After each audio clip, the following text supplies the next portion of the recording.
जय हिंद दोस्तों, आप सभी का आपके अपने YouTube channel study with Anil sir पर स्वागत है। सुबह के 10 बज चुके हैं और हम हाजिर हो गए हैं आपकी परीक्षा की तैयारी को और बेहतर करने के लिए ज्योग्राफी की एक और वीडियो लेकर।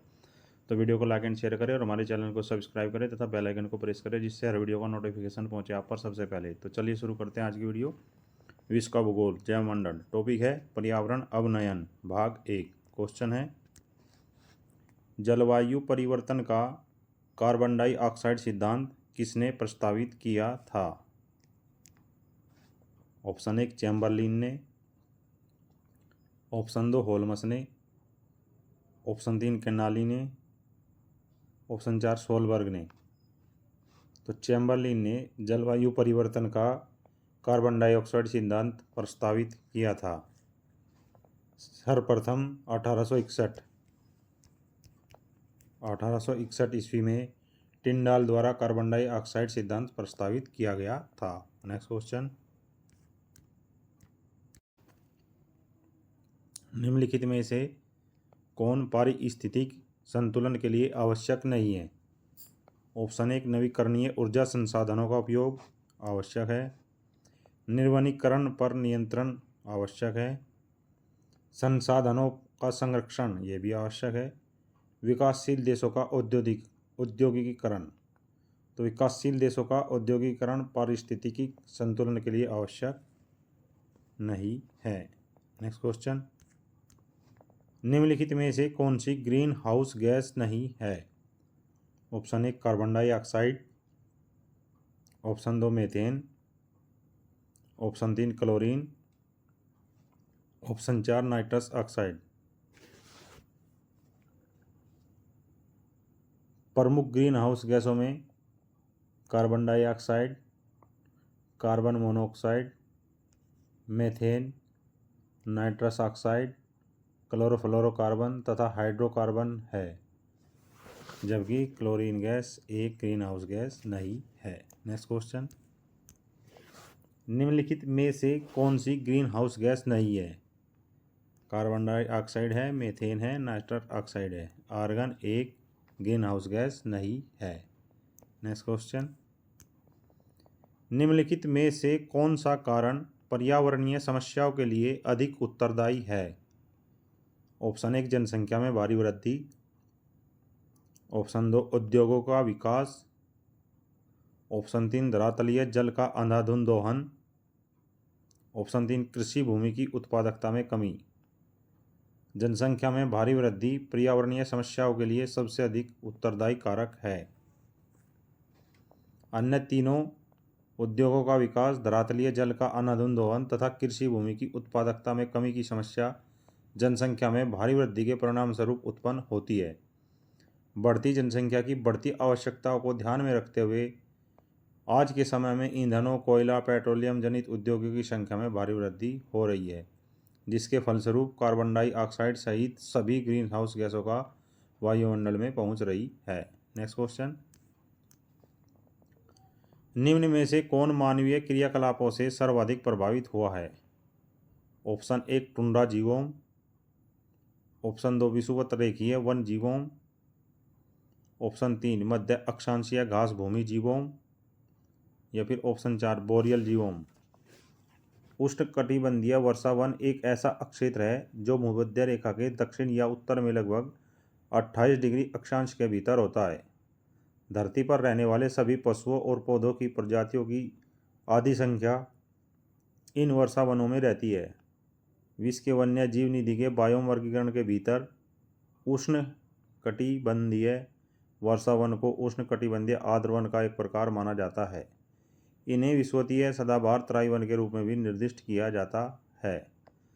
अतः मानवीय क्रियाकलापों से सर्वाधिक प्रभावित विश्ववीय वन जीवोम है। नेक्स्ट क्वेश्चन, विश्व के किस क्षेत्र में अपशकलन की प्रक्रिया बड़ी तीव्र होती है? ऑप्शन 1 आर्द्र उष्ण कटिबंधीय, ऑप्शन 2 शीत कटिबंधीय, ऑप्शन 3 शुष्क उष्ण कटिबंधीय, ऑप्शन 4 मध्य अक्षांशीय प्रदेशों में। तो विश्व के आर्द्र उष्ण कटिबंधीय क्षेत्र में अपक्षलन की प्रक्रिया बड़ी तीव्र होती है। नेक्स्ट क्वेश्चन, लियोपोल्ड मैट्रिक्स का उपयोग किसके लिए किया जाता है? ऑप्शन 1 प्रदूषण स्तर के निर्धारण के लिए, ऑप्शन 2 जैव विविधता के स्तर के निर्माण के लिए, ऑप्शन 3 पर्यावरण प्रभाव आकलन के लिए, ऑप्शन 4 टोर्नेडो के परिणाम के निर्धारण के लिए। लियोपोल्ड मैट्रिक्स का उपयोग पर्यावरण प्रभाव आकलन के लिए किया जाता है। इस गुणवत्तापूर्ण विधि का आरंभ वर्ष 1971 ईस्वी में हुआ। इसके अंतर्गत किसी परियोजना का पर्यावरण पर पड़ने वाले संभावित प्रभाव की पहचान की जाती है। नेक्स्ट क्वेश्चन, निम्नलिखित में से कौन एक ओजोन अक्षरण से संबंधित नहीं है? ऑप्शन 1 क्लोरीन परिकल्पना, ऑप्शन 2 सल्फेट परिकल्पना, ऑप्शन 3 कार्बन मोनोऑक्साइड परिकल्पना, ऑप्शन 4 ध्रुवीय समताप मंडलीय मेघ परिकल्पना। कार्बन मोनोऑक्साइड परिकल्पना ओजोन अक्षरण से संबंधित नहीं है। ओजोन क्षरण से संबंधित परिकल्पनाएं इस प्रकार है: क्लोरीन परिकल्पना, सल्फेट परिकल्पना, नाइट्रोजन ऑक्साइड परिकल्पना एवं ध्रुवीय समताप मंडलीय मेघ परिकल्पना। नेक्स्ट क्वेश्चन, निम्नलिखित में से कौन सा प्रभाव ओजोन के क्षयीकरण से संबंधित नहीं है? ऑप्शन 1 वर्षा की मात्रा व मिट्टी की नमी में वृद्धि, ऑप्शन 2 मानव में रोग प्रतिरोधक क्षमता में कमी, ऑप्शन 3 तापमान में वृद्धि,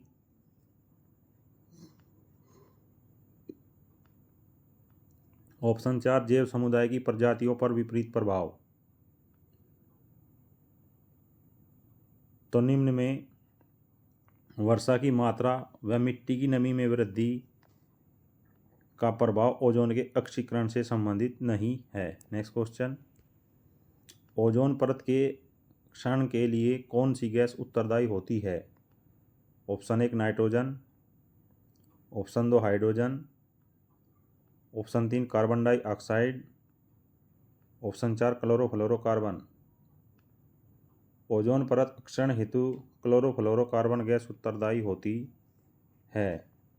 ओजोन परत में छेद होने का प्रमुख कारण क्लोरीन है। इसकी उत्पत्ति chlorofluorocarbon, chlorofluorocarbon, hydrofluorocarbon, halogens, carbon tetrachlorine, methyl chloroform, methyl bromide जैसे रसायनों से होती है।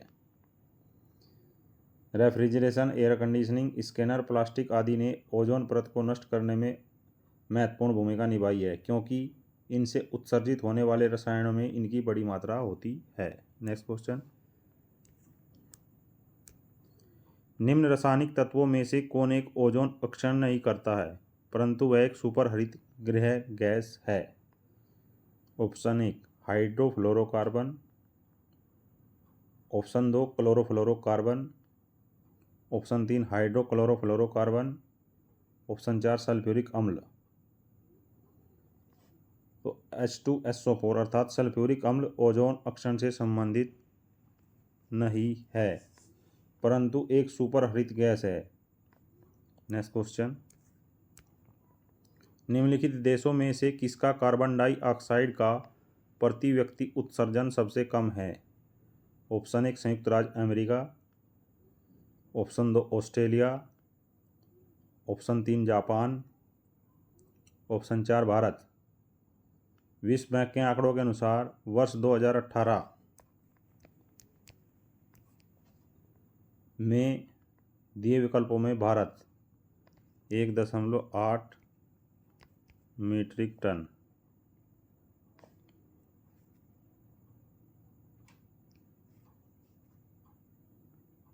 का कार्बन डाइऑक्साइड का प्रति व्यक्ति उत्सर्जन सबसे कम है, जबकि संयुक्त राज्य अमेरिका में कार्बन डाइऑक्साइड का प्रति व्यक्ति उत्सर्जन 15.2 मीट्रिक टन, ऑस्ट्रेलिया में 15.5 मीट्रिक टन, जबकि जापान में 8.7 मीट्रिक टन प्रति व्यक्ति कार्बन डाइऑक्साइड का उत्सर्जन है। नेक्स्ट क्वेश्चन, निम्नलिखित में से कौन सा जैव निम्नीकरणीय नहीं है? ऑप्शन 1 जीव, ऑप्शन 2 पादप, ऑप्शन 3 प्लास्टिक पदार्थ, ऑप्शन 4 उपरोक्त में से कोई नहीं।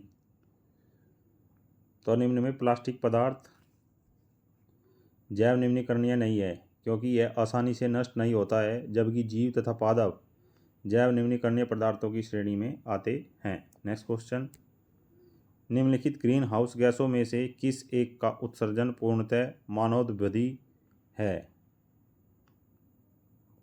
Option 1 chlorofluorocarbon, option 2 methane, option 3 nitrous oxide, option 4 hydrogen sulphide. Green house गैसों में से क्लोरोफ्लोरोकार्बन का उत्सर्जन पूर्णतः मानवोद्भावी है। यह एक कार्बनिक यौगिक है जो केवल कार्बन, क्लोरीन, हाइड्रोजन और फ्लोरीन परमाणु से बनता है। इसका प्रयोग प्रणोदक और विलायक के तौर पर व्यापक रूप से होता है। ओजोन क्षरण में इसकी भूमिका को देखते हुए CFC या क्लोरोफ्लोरोकार्बन जैसे यौगिकों का निर्माण मॉन्ट्रियल प्रोटोकॉल के तहत चरणबद्ध तरीके से बंद कर दिया गया है। तो दोस्तों, ये थी आज की video. I hope this video will very help to preparation your examination. So friends, comments box में कमेंट जरूर करें और हमें सपोर्ट करें। जय हिंद, जय भारत।